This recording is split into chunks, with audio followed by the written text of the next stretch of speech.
Thank you, Mr. Chairman. And thank Ms. Yellen for being, Secretary Yellen for being here today.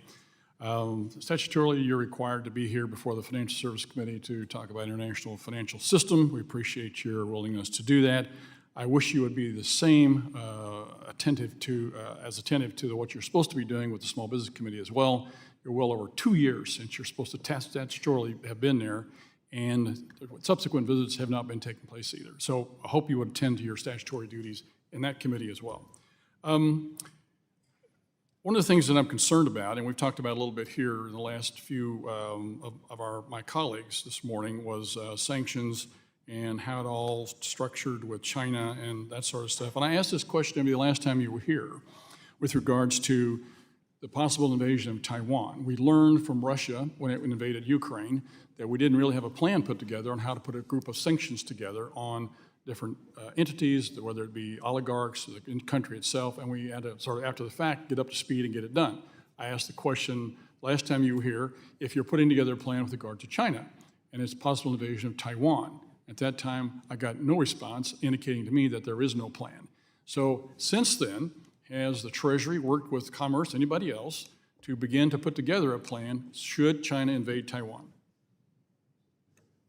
So the National Security Council works with the interagency to make sure that it is in a position to address threats to our national security.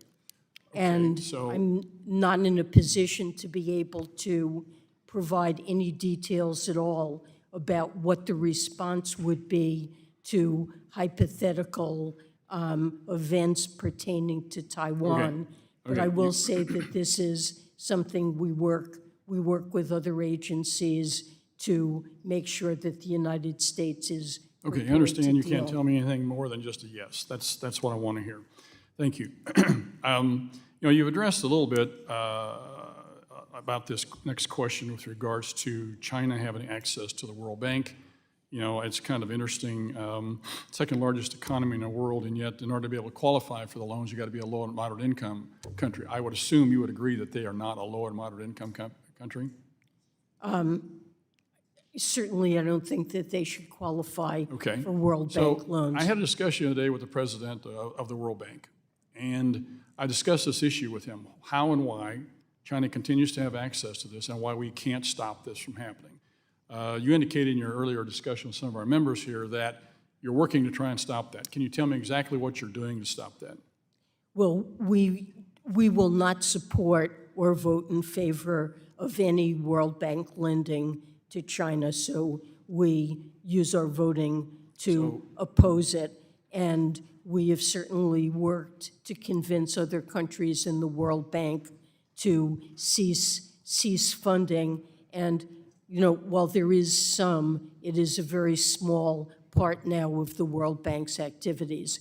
We believe it should basically, cease. My understanding is we participate about 17% of the total, and China is roughly 2%, something like that. I believe it's much lower than that, but I can get you a number. Okay, I think it's significantly different in amounts of participation, yet they have been access to it.